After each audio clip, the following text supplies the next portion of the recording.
The sea humbles us in so many ways.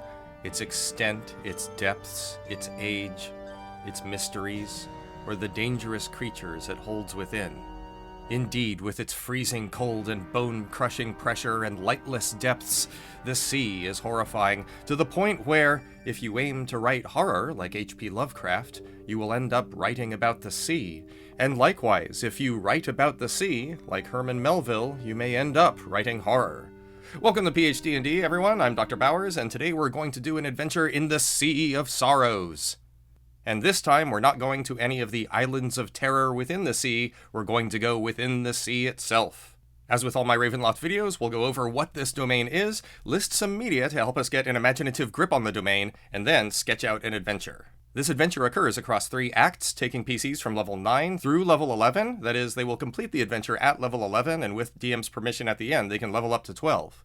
This adventure also uses a map and monsters from Call of the Netherdeep, and a map of a large sailing ship. You could use the one that's in Dragon Delves, you could use the one that's in Ghosts of Saltmarsh, or you could find some other one, but you'll need the map of a large sailing ship. In the meantime, however, what is the Sea of Sorrows? Well, the murderous pirate Pietra van Ries, captain of the Relentless, had an unsavory reputation for attaching her captives to ropes and dragging them through the water until they drowned. She never removed the detritus of her victims, even though some returned to life as zombies. The Relentless was ultimately sunk by rival captains, but death couldn't keep Pietra. She awoke in the Sea of Sorrows, water in her lungs and sea creatures making their homes in her flesh. Her crew stirred with her, now fish-eaten corpses. When Pietra sought to speak with them, her voice emerged from their mouths. The Relentless sails a domain that can overlap any body of water in any other domain. Some domains border the Sea of Sorrows, while others have their own names for these mysterious waters. Those who venture into the mists by boat may find themselves amid an endless, debris and sargassum-choked expanse of eerie beasts and shifting islands. Okay, so as you would expect, the Sea of Sorrows goes back to Ravenloft's 2nd edition, and it's been around ever since. We get a lot of talk in Van Richten's guide about sargassum and islands and things like that, but for the sake of this adventure, we're going to focus on the terror of the open ocean. And to help us get an imaginative grip on it, let's consider some bits of media.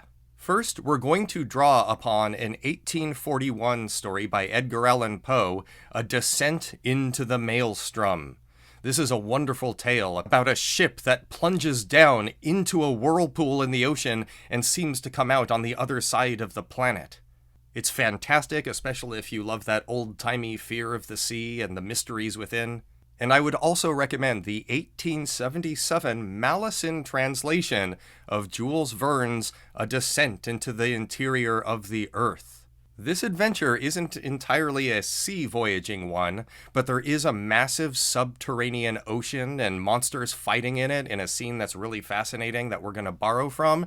And there's also the phenomenon of moving underneath the oceans and having the weight of them roll above you in subterranean caverns. It's got some cool imagery and worth drawing on if you want to get that thalassophobia feel. We're also going to draw upon William Hope Hodgson's 1909 work, The Ghost Pirates. Now, when you hear the name of this work, The Ghost Pirates, you're probably going to think of like Scooby-Doo ghost pirates, right? Like buccaneers with skulls for heads, with cutlasses, yar, yo-ho-ho stuff. That's not quite what's going on here at all. If I could retitle this book, I would title it The Ship on the Borderland, kind of like the house on the borderland, because the horror in this adventure, and it is horrifying, ultimately comes from there being unknown phenomena at sea, the weird idea of the ocean overlapping with some other dimension or being haunted with something that's otherworldly. It's much more like Bermuda Triangle type horror than it is, undead pirates, Pirates of the Caribbean type horror. There's also the 2018 anthology, The Devil and the Deep, Horror Stories of the Sea, edited by Ellen Datlow. It's another Datlow classic. It's got lots of cool entries. I particularly enjoyed John Langan's story, Deep Sea Swell. It's a nice little self-contained spooky story about being out on the ocean, on a ship. And since some of our adventure will take place underwater and delve into the horror of that, I must also recommend the 2020 film Underwater, directed by William Eubank. This whole movie takes place deep, deep, deep, deep down at the bottom of the Mariana Trench, and it is utterly horrifying. It's a very scary film, and it has a fun surprise twist in it too, if you like sea monsters, let's say. Don't worry, I haven't given it away. I also want to recommend 2 stories by Junji Ito, Washed Ashore and Seashore. One concerns the idea that beaches can be haunted places, and the other is a cadaverous tale of body horror involving something that washes up on a beach. And finally, last but certainly not least, is the 2022 video essay by Jacob Geller, Fear of Big Things Underwater. I absolutely love this video. It's one of my favorite things on YouTube. It really is. I've watched it several times, and I don't just love it for its content, I also love it for its bibliography. Seriously, just take a look at the bibliography for that video and go and read all those things. Let that video's bibliography be a continuation of my media recommendations when it comes to the Sea of Sorrows and thalassophobia horror. And with that out of the way, let's outline this adventure. In Act 1, at level 9, PCs suffer mysterious dangers aboard a sailing ship, culminating in a storm that takes the ship down in a whirlpool. In Act 2, at level 10, the PCs experience a descent into that maelstrom, into the very bottom of the sea, through the spiral of the whirlpool's titanic gullet, which then clashes and crushes around them. And finally, in Act 3 at level 11, the PCs, trapped at least a mile underwater with a makeshift diving bell, must navigate caves and reach the surface. So let's get this thing started. In Act 1 at level 9, the PCs begin aboard a ship bound for somewhere. They could have been rescued at sea, they could have sought passage on the ship on purpose, whether with tickets or stowing away, or they could have been captive on the ship and then led an uprising and a mutiny and then taken it over themselves. It doesn't matter. We just need them to start off on a ship where they are working with the crew. Now, on the first day, let the PCs get to know a couple crew members, and especially let them get to know and like one of them. One trick is to let your players name the crew members as they come up. Anyway, the first noteworthy event is that one of the crew members comes up to the PCs and asks them if they know the rumor that this ship is cursed. Allow PCs to make intelligence checks, history and arcana, and they can see whether there are in fact rumors of the ship being cursed. There are. The PCs can also make charisma checks, intimidation or persuasion, to calm the disturbed crew members. And of course, PCs can use magic to try to detect curses or desecrations or things like that, but they don't find anything that strong. Now, midway through the afternoon, the skies suddenly darken until it's practically night, and the crew panic. Let the PCs make checks to calm the crew down, as well as to verify that, yeah, it's too early for night. If the PCs do some more checks and they use their spells and abilities and things, they can tell that this sudden nightfall is unnatural. It's impossible. It should not happen. And yet there's no sign of any magic or any spell that's been cast. And once the sky darkens, a pair of shadow demons flap down from the sky, alight on the deck, and attack the crew. Once the PCs join in, it's time to roll initiative and run combat. It's important not to refer to these things as shadow demons, however. Don't call them that. Just describe them as shadowy things that come down, and they're both bat-like and bird-like, but don't neatly fall into either categorization. They screech horribly and disintegrate into foul-smelling air when they're destroyed, and they fight until they are. Now, while the two shadow demons attack, a thick fog rolls in on top of the night. By the start of the third round of combat, the entire deck is heavily obscured. Or, if combat lasts fewer than 3 rounds, then the obscurement happens as soon as combat ends. For the rest of the day, the PCs can glimpse occasional flashes of green light on the horizon, and sometimes even within the water, but they don't find anything. On the second day, the PCs awaken to darkness. The sun has not appeared, and the PCs will not see it again for the rest of this adventure. On top of that, there's more fog. Worse, the PCs hear that several crew members disappeared during their watches overnight, and there's now a search throughout the ship to try to find them. Let the PCs make checks to help in the search, nothing turns up, and of course they can make checks to help quell the panic that's spreading among the crew. Then, at what should be high noon in this bleak and lightless day, there's a sudden boom from the center of the deck. It shakes the ship a little, and when the PCs check, they find that someone has cut the ship's sails. They've collapsed onto the planks, and as the PCs and other crew members investigate, suddenly shadowy limbs emerge from over the side of the ship and grab crew members and pull them overboard. They scream, they vanish, there's no splash. And suddenly, over a dozen shadows climb up over the sides of the ship to attack the crew and PCs. They're led by another shadow demon who is accompanied by an air elemental. But again, don't call any of these creatures by their names. Instead, just describe them as shadowy things. Make sure you describe the air elemental as a whirling torrent of shadow made substantial into air, like a little shadow storm. I would also let them come in a couple of waves, too, to prolong the fight. For as this fight progresses, the sea grows violent, and the ship begins to plunge through the night, tilting this way and that. During the second wave of combat, at the top of each round, PCs must first make a check to avoid moving one space to the left, then to avoid moving 2 spaces to the right, then 2 to the left again. A PC can put a stop to this by running over and grabbing hold of the steering wheel and making an athletics check to stabilize the ship. But even if they stabilize the ship, the PCs conclude combat with a horrific disaster. For as the PCs defeat their shadowy foes, or the most powerful of them, the rest flee back over the sides. Now at this point, if the PCs go and look over one side of their ship, they can see, impossibly, a huge, pale, sailing ship like their own, beneath their own, green and luminous, underwater, upside down, skirting and skimming the sea's surface from below just as surely as the PC's ship skims it from above.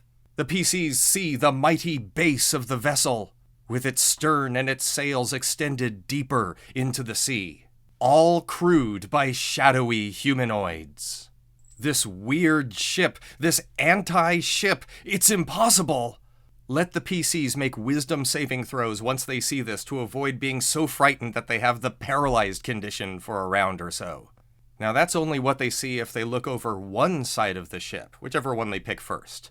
If they look over the other side, they see the ocean churning more and more violently, and that, as the sky crackles with a luminous lightning, their ship is about to careen down a titanic whirlpool.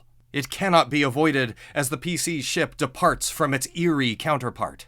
All the PCs can do is brace themselves, reach level 10, and proceed to Act 2.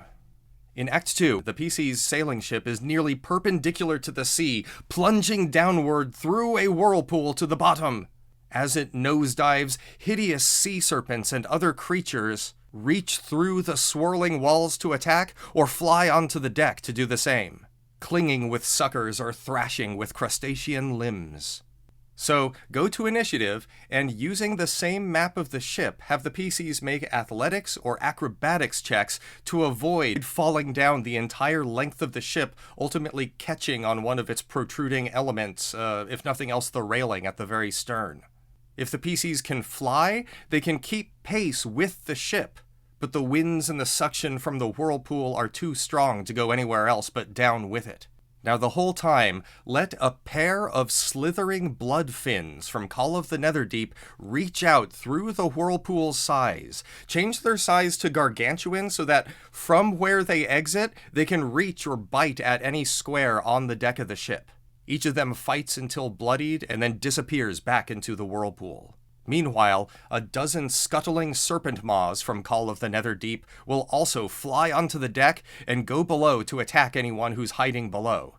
And after the PCs drive away the first pair of slithering bloodfins, do the same thing again, but this time describe the slithering bloodfins as a pair of tentacles, each one is one tentacle, seemingly belonging to the same beast. As an enormous eyeball the size of the ship opens up behind the curtain of swirling water. These two tentacles fight until destroyed, at which point this giant creature flees. But also, at this moment, the whirlpool rushes closed, slamming into the PC ship, crushing it, squeezing its bulk to shattering with thousands of tons of seawater. Everything goes black. The PCs reach level 11, and we proceed to Act 3. In Act 3, at level 11, the PCs are trapped underwater with a makeshift diving bell, trying to reach the surface. They awaken suddenly, enjoying the effects of a long rest, but otherwise in danger. They have passed out and recovered in the cargo hold of their ship, which, overturned, holds a small air pocket in which the PCs have been bobbing. Now the timbers are splitting around them and will soon shatter. They need to swim about the cargo hold and find something that they can use as a diving bell to rise safely upward to the surface and away from the abyss. Both time and air are running out. And here I would just let the PCs find something that's appropriate, such as an enormous airtight washtub made of a light material, or part of a skull of some huge creature, or an enormous hollow globe of a planet that splits into two hemispheres, or even a literal diving bell. Let them find something like that and escape the cargo hold just as it shatters. And once under a diving bell, or perhaps a couple of diving bells, your PCs, or at least the ones who need to breathe air, just need to rise to the surface. It's utterly dark, freezing cold, and the pressure is so great that even moving your limbs is exhausting.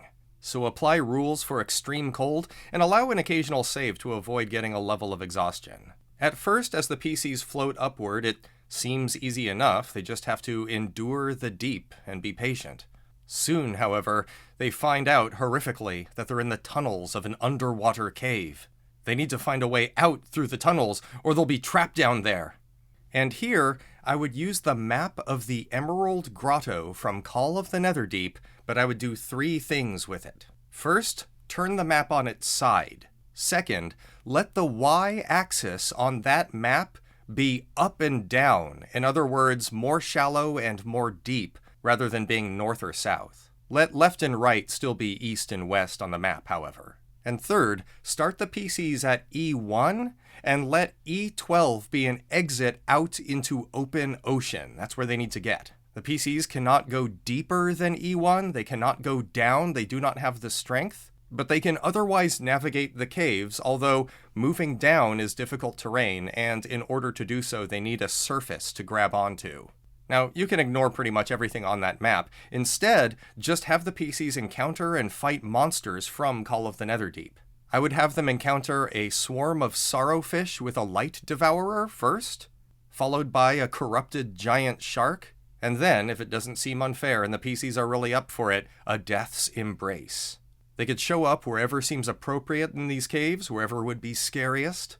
And I think it should be obvious that taking a long rest in this dungeon is impossible, and maybe even a short rest is going to be really risky. I guess that's up to the DM. I would only allow 1 short rest at the most. Now, once the PCs reach area E12, they will have made it out into open ocean. If they kick their legs, they can rise further upward to where the water warms and lightens. And finally, they'll break the surface under the full moon and a clear, star-studded sky. They're alone, out to sea, and here comes a fog bank. What will happen to them, and where will they go? Will they be picked up by Pieter van Ries, or wash ashore an island of terror? Well, that's up for you to decide, but for now, your PCs have adventured in the Sea of Sorrows. So that's our Sea of Sorrows adventure. What do you think? Did it have enough thalassophobia for you? Were you disappointed that it didn't have the actual Dark Lord? Would you have put the Dark Lord in, and how would you do it? Let me know in the comments. Thanks very much for watching. Don't forget to do all those internet things. Click like and subscribe. Don't forget to hit the bell icon if you want notifications about new videos on this channel. And thanks!